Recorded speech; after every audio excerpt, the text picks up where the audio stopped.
Hello, everyone. This is Cece. I'm really excited to be here today. We are doing a Zoom call with Lucy, who is my sister, and she's going to be our first Raw Honey interview, part of our new season.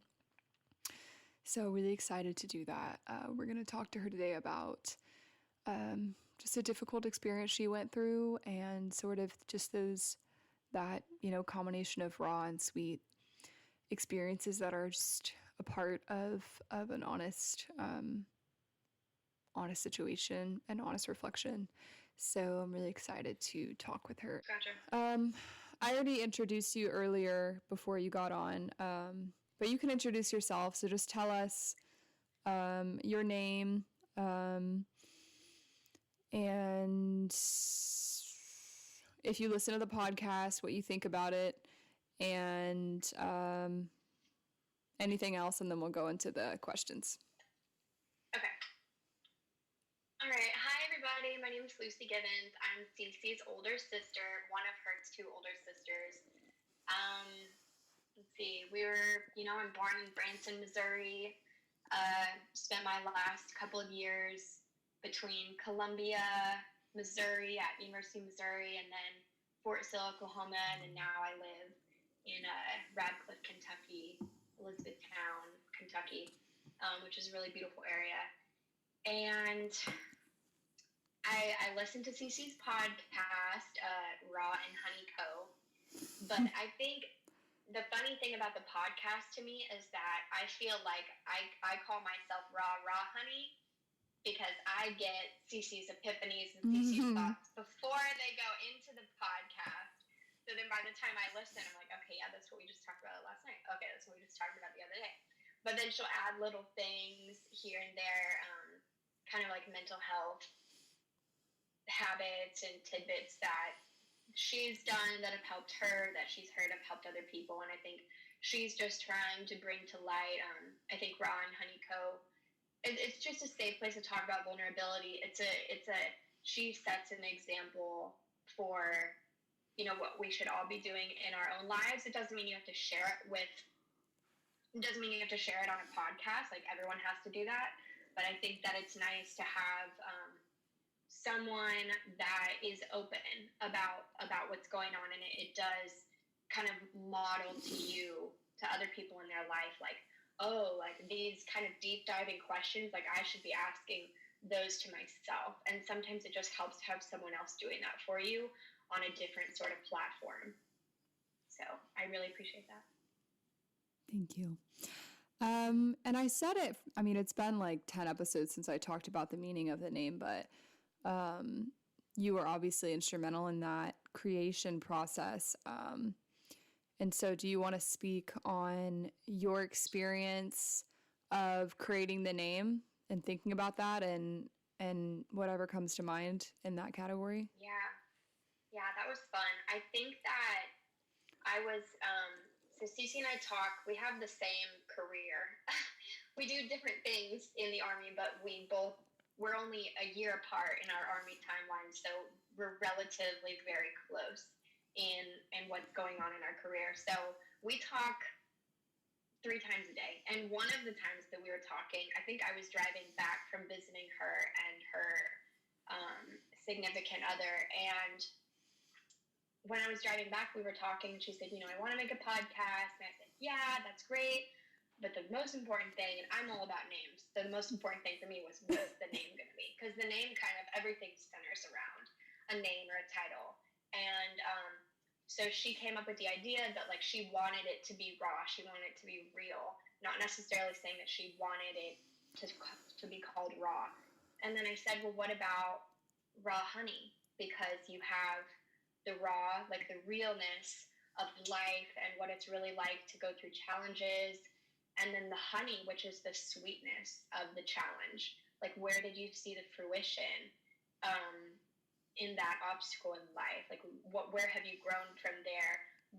So now when we talk about it, what's the raw honey? It's where's the pain and where's the growth? Where's the struggle and where's the just that next step. What is it? What does it look like to you? Because pain and struggle, like we are, as Brene Brown says, like we're hardwired for pain and struggle, but we're all worthy of belonging. And so I think pointing out your raw honey moments in life really is, where have you struggled? Pinpoint it. Where have you been vulnerable? Because that's all raw and real. What are the hard things that have had to happen? And then the honey is, what's the sweetness out of that situation when you look back on it? You know, did you have friends supporting you? Were you able to have were you able to be more open with other people because you were struggling so much? Were your kids more forgiving because they saw you in a different light? Was your partner more receptive? So, you know, whatever it was, where was the sweetness in that pain? So yeah, Mm-hmm. I love raw honey. Yeah, and it was a long time ago that I actually did an episode on the creation of it, and I remember I was just figuring out the sound, and probably it sounds so bad on Spotify. No, it sounded good. Hopefully, it's like you can't play it on your computer. It's not loud enough. It has to be on like your phone with headphones or something. Like I just had not figured out the sound. It's like very it quiet. Sounds like a whisper, but the content was good if you're able to hear it. Yeah. And I explained that and talked about you, and so I said a similar thing. But I talked about the literal symbolism of them too, with the honey being an antiseptic and all that stuff too, which is cool.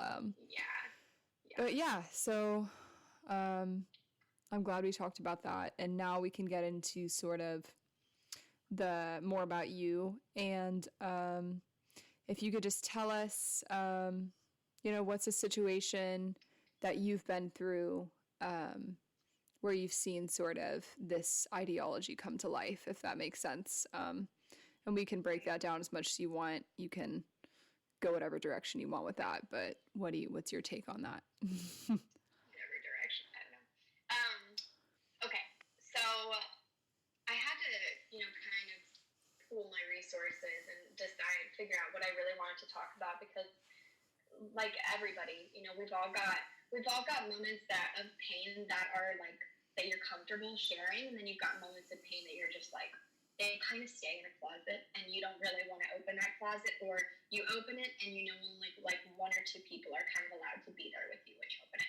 So I chose to go with the one that's been a couple years now, and it is still a tough moments to talk about, but the sweetness was so great that I feel like it's worth sharing, and it's a good lesson. So I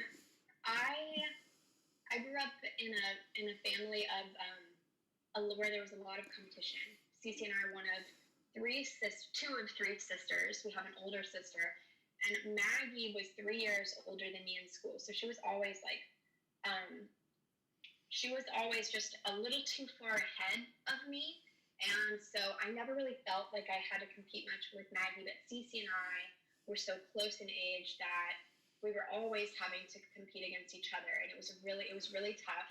And I think that there was, you know, we were really lucky in that we grew up doing sports, and we grew up doing activities, and we were always on student council, and we were just always kind of pushed into, you need to be a leader, you need to be doing sports, you need to be active, you need to be staying busy, and you need to be the best or close to the best. And it didn't mean you had to be the best in any one thing, but there was always this idea in our family of the all around, because we were gymnasts for, I don't know, 8 years at least, each of us 8 years. And so with this idea of the all around, it just kind of made my identity turn to, I need to have, like, I don't have to be the best at one thing, but overall I need to be like standing on that podium with the all around. So it just kind of became molded into me that was who I needed to be. And in order to sort of fit in with my family of very high achievers, you know, my older sister is now a doctor. She was a pole vaulter, like at the University of Missouri, a big school. My dad was a surgeon. My mom's a nurse anesthetist who later went back to school to get her master's in, I think, teaching, like education, teaching, nursing, something really hard. And Cece, of course, got into West Point. So there was a lot, like there was a lot of achievement going on, and so I was like, okay, all around, like what can I bring to make myself get on that podium of life? And so I started, I went to this school after I graduated from high school. I went to a small school that was only an hour away. It was called Drury University. It was smaller than my high school. I think there were only like I don't know, 2,500, 3,000 kids. So it was pretty small, but Drury was an amazing school. I loved it. I was there for 2 full years. But over the course of the 2 years, got, I basically had, I became a resident assistant, which was a job, a full time job. My second year, I was a member of Tri Delta, Delta, Delta, Delta, where I was selected to be the philanthropy chairman, which is huge commitment because Tri Delta raises money for St. Jude, and we raised $20,000. Like that was kind of our like. I think we raised 18 the first year, and then it was like 20,000, and we just had to keep going, going, going. So I had to stay in constant communication with this like coordinator in Memphis, Tennessee, and that felt like it was a full-time job. And then just being a member of Tri Delta, I was on the tennis team at Drury, which is part of the reason I went there. I was the lead singer for a worship group called The Vine, which I loved. And I was a member of the like a kind of an entrepreneurial business association called Enactus, which is actually really great. So if anyone here is listening and you're college age, join Enactus or any of those because they're all great associations. So it was a lot on my plate, and then school was happening too at the same time, and there were so many other things. There were so many other things I felt like I had to prioritize. That school was just kind of school, and I did well. I think I came out in 2 years and had like a 3.7, but I mean, it was like flying by the seat of my pants. Like, school was not number one in any way, shape, or form. And so at the end of this 2 years, I was exhausted. I slept through a final in one of my French classes, and the teacher emailed me and then called me and said, Lucy, hey, are you coming to the final? Like and I said, yeah, rolled out of bed. I'd studied for it all night and just fallen asleep at like 5 a.m. And it was just crazy. Like my schedule was all over the place because once a week as an RA, you have to stay up until 1 a.m. to make sure that everything's safe. And it was really hard. I don't remember the spring of my sophomore year going to sleep before 2 a.m. anytime. And so it's too much. And at the end of the semester, my second year, I had these great friends and I had these great associations that I was a part of, but I was so burnt out from just feeling like, a juggler with all these, or whatever the plate spinning in the air. It was too much. So I was in this marketing internship at Solar City in Branson, Missouri. It was a great internship. I loved it. And every day I'd get on my computer and I'd be doing work, and I saw an ad for, do you want to go to the University of Missouri? And my sister was there at the time. She had just graduated. And I just thought to myself, yeah, I want to go to Mizzou. I would do anything to get out of the 10 commitments that I have. And so I went home that day and I told my parents I wanted to apply for Mizzou. And they were like, my mom was pretty skeptical because she didn't want me to run away. She's like, I don't want you to run away from anything. And I explained to both my parents, I'm not running away. It's just I go to this school and it's so small and I can't really easily back out of all those commitments. It's too close contact with all these people. I just want to start over. And so they supported me. I started going to therapy, and I really needed it to kind of understand why I couldn't say no. And I needed to understand my personality. I needed to understand that I was a people pleaser. And it was the best summer of growth, like the best period of growth as a young adult that I've ever had. I guess I'm still like a young adult. I don't know, I'm 26, but really young adult. I think I was 20. And I needed it. And so I got all the help I need, and we kind of in our family were able to sort of, I feel like I was able to start the conversation about mental health in our family for the first time. And it wasn't really a safe place yet to do that, but it had to be done. It had to be a conversation that was had because I was struggling. And it was able to sort of set everybody else up for whenever they needed to later in their life. My mom, my dad, Cece, and Maggie, to all sort of come to the family table and say, whether we say it or not, for everyone to recognize this person's struggling, whatever way we can support them, let's do it. And then they would get therapy. And so I feel good that I started that in my family. Of course, I didn't really want to, but I'm glad because I feel like our family is so much stronger now. And I think that we're so much accepting of the struggle of life and needing help So that's really important to me now. And yeah, I ended up going to University of Missouri, had the best 3 years of my whole life there. And all I had to worry about was school and riding my bike to school. I mean, that was it until I ended up, until the bombing in France happened. And I think it was like 2 semesters away or something like that. I was going to study abroad in France.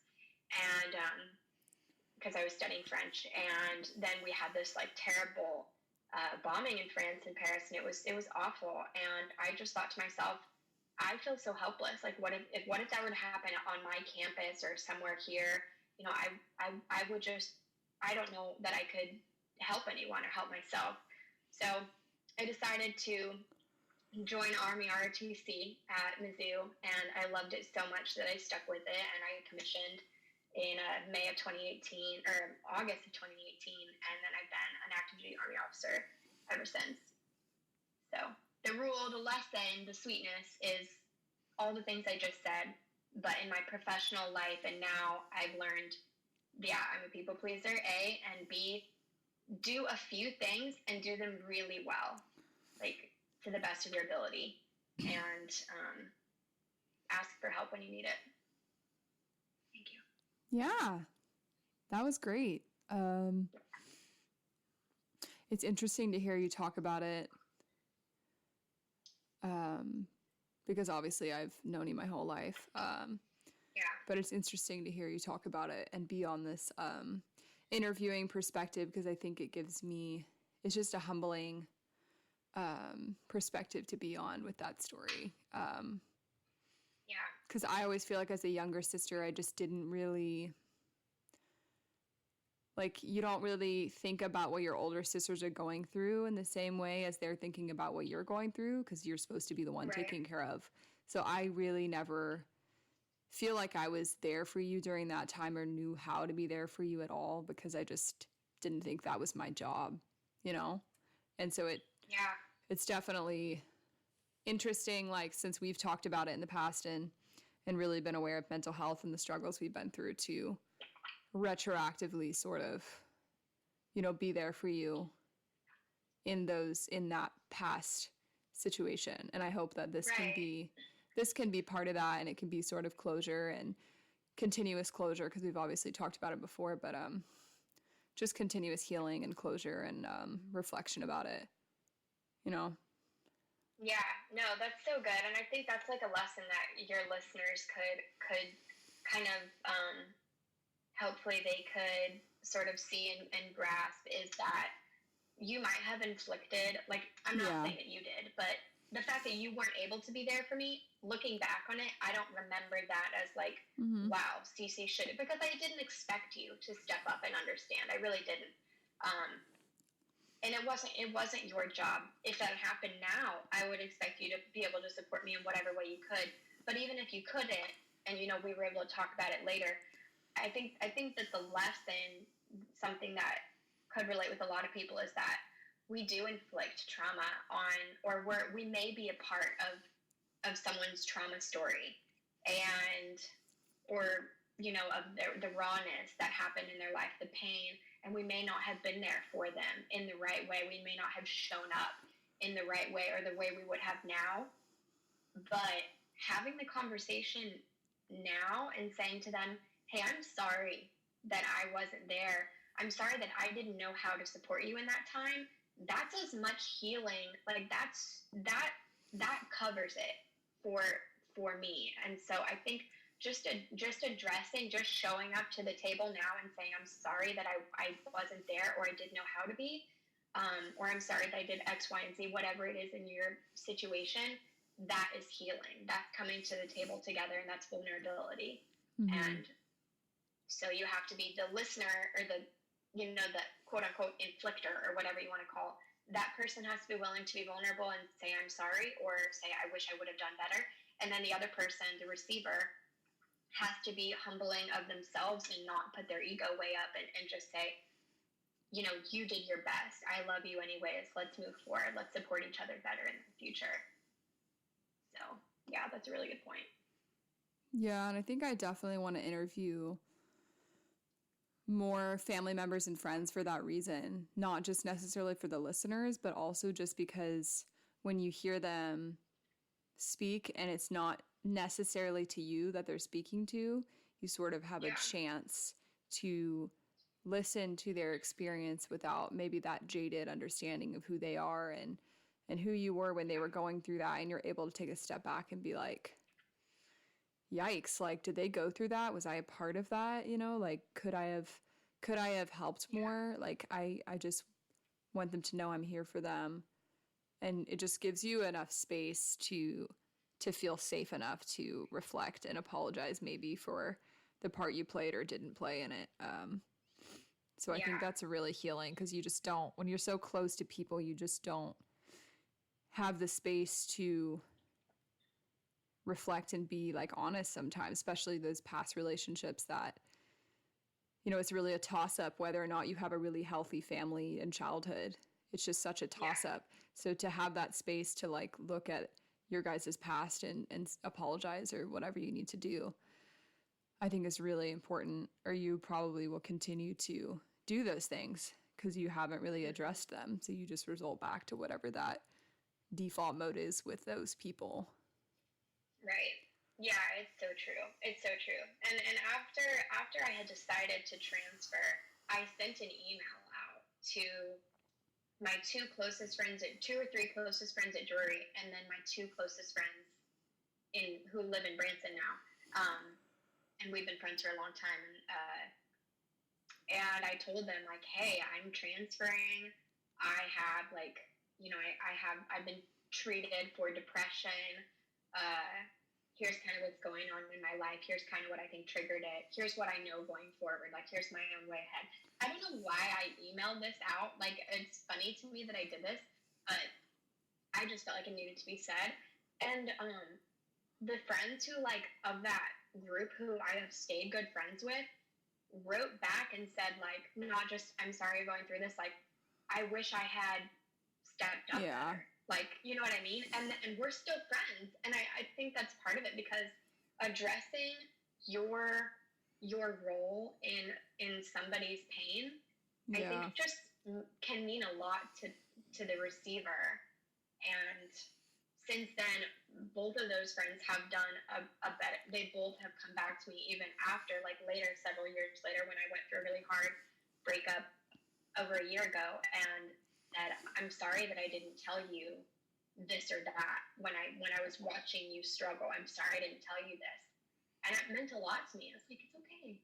You did what you thought was best, and it's okay now. So thank you. But yeah.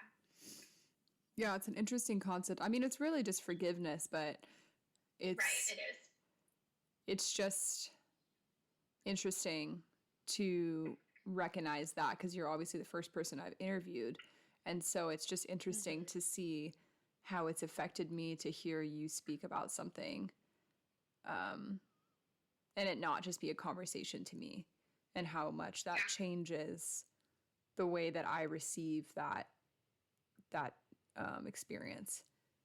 You know what I mean? Yeah. So it's very interesting. To me. I'm sure it'll be interesting. I mean, this will be, since we're so close, it's going to be interesting for you, but like going on and you interview different people too, I think you'll have a similar experience, but you won't feel as much of like a kind of that pull, like, oh, I should have been there, I should have done this, I should have done that, because I'm your sister, so you'll feel that with me no matter what. But with extended family members or friends, you may not feel that as much. But I think it's still important to say what could I have done looking back to support them, or look at it in your own life and recognize the people who maybe weren't there and have that conversation with them if you feel like it needs to be had. Yeah, it'll be an interesting. It's gonna. I definitely understand a greater depth about being the interviewer that I did not anticipate before. Yeah. And I knew that it was time for Raw Honey to do a new chapter. I feel like so many podcasts interview people, and I have sort of a terminal authenticity thing in my life, and so I didn't want to interview people, but I just felt like it was right, and now I'm like realizing how much there is uncharted, and so it's exciting. It's definitely exciting. Yeah, I told you like last week. I was like, "When are you gonna have me on the podcast?" Oh, so many people asked me about it. I mean, I just like was like, I have to listen to where this is going, because I had like 4 people ask me to be on it within like a week, like a couple weeks ago, right before I put up that last episode that introduced the new series. I had like 3 or 4 people ask me, and I was like, they really want to talk about this. Like, this isn't it used to be a joke, like, oh, I want to be on Raw Honey, like, because when you have a podcast, people, yeah, it's just like kind of weird sometimes to some people. But now people are like, oh, that's really interesting. Like, I would like to speak about something. And I'm like, yeah, okay, like, cool, I like it. Yeah. I think it's exciting to be kind of like at the start of Raw and Honeyco and see where it's taking off. And now, we've got merch going on. I've got a pink beanie on the Did you get it? Oh, you got it! Yay! I don't know when it's gonna get here. But I'm excited. I don't think my order's gotten here, and I ordered it before you. So I don't remember how long it said it would take. Probably a week. It may be in the inbox. I just haven't checked my mail in a little bit. Yeah, I'll definitely start wearing. I need to start wearing. Check my mail once a week. Yeah, remember I sent you that like birthday gift, and I was like, "When are you gonna check?" And I was like, "I don't know. I'll get to it." Can you get to it faster? It's like sitting there. Yeah, I'm bad at that. I'll go look at my mailbox, because that would be so sad if it was in my mailbox this whole time. I could have worn it. Wait, what did you get? The hat? I got the crop hoodie. It's cute. Did you? Oh, yeah, I got a crop hoodie. The gray one, or what is it? White? No, I don't think it's white. I don't remember what color it was. I don't remember. Yeah, I don't know. I feel like I should say that I do an impression of Cece on the podcast, and I shared her significant other and our family, and they were laughing. But what I appreciate the most is that Cece's like, she loves to laugh, and you're such a good sport. I don't know why I'm talking about you in the third person. I guess because I know there's like other people that are going to There will be, yeah. But you're like such a good sport about it, because most people would probably be like, shut up. No, I mean, you get to impersonate me. That's just part of it. That's just part of the gig, when you put yourself out there, and you, especially in a video, like, and I look back and think of who I was, like, even a couple years ago, and there's no way I would have been comfortable enough to video myself and speak about this stuff. So I'm like, I've come a very long way with being comfortable with myself, and with really honing in on this mission, and it being the priority, and it not being about me and what I look like and anything else. And so I'm pretty confident of who I am, and I'm also trying to balance that with like a humility, and knowing that we put yourself out there, people are you're up for criticism. So criticism, whether it's lighthearted or not, like it's going to be there. So I'm just accept it, and I don't take it super personally, and it's. No, but it's like the sweetest thing. So I only impersonate it because I know you so well, and so I know exactly how every single one goes. but I also hear it raw. Like I hear it before it goes on to the podcast, so I feel like unfiltered. I have even more material. You know who would be yeah. I was about to say, oh, you know who should be on it, but you've got like a long list of people, but yeah, I don't know who I don't know who's up next because I have a couple people, but it also depends on their schedule and stuff. And I know my boss wants to be on it really bad, but I feel like he does as a joke. I don't know if he's serious though, because I'm like, Raw Honey is about you. So if you're gonna just rant about what you don't like about the Army, that's not gonna work. I'm retired, duty. Soldiers don't work hard enough. I'm like, okay, I don't. That's not what Raw Honey is about. I mean, he can speak on it, but I don't know. I'm gonna have to make sure he knows what the mission is here. I know. It's funny because like Cece and I, damn, I'm doing that thing again. I'm like, oh, Cece and I miss your tattoo. I honestly really need to get one. I really want to get one. I wanted to get a matching one with Tyler, but he doesn't really want to do that until we're like married or something. But we are coming. But now I really like what he's gonna get. I can't say it until he actually gets it. But I'll tell you after this. But we are so cool. coming to an end. Oh, I'm sorry. It's a little longer. It's probably like my podcasts are usually about 20 minutes, so 35 is a little over. But I do have to edit some of the stuff at the beginning. There was a lot of like figuring things out, so it won't be as long. Right. But thank you for being on Raw and Honey. And I hope that you like the beanie if you got one. We have some merchandise out, you guys. I'm still putting a return policy stuff on there because it is a print on demand store. So all of those different products are coming from different individual printers. So a lot of them don't have room in their like little areas in their house to take returns, but they will, if there's an issue with your order, they will send you another one. So it's not like a completely dead end if you don't like your order. My beanie comes out tie-dye. Yeah. No problem. Send it back. Yeah. So yeah, and then of course Tribe is currently doing their 200-hour online training, which we got a lot of applicants for. We actually had to turn some people down. So that was, sad that we had to turn people down, but also incredible that we've come this far. This is Tribe's first 200-hour program.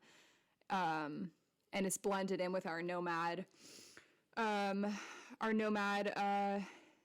group as well. So there's a lot, just an incredibly expansive organization that used to be like nothing a couple years ago that is aimed toward helping veterans and active duty and spouses and stuff get into the yoga world and understand it from the military perspective. And so it's a really cool community. And then also a shout out to Ella on Endlessly Ella. She sells her stickers there, and she has an incredible gift. She's a soul. I call her a soul artist, and she definitely will hand draw anything if you guys ask her to. And so I'll put that information below.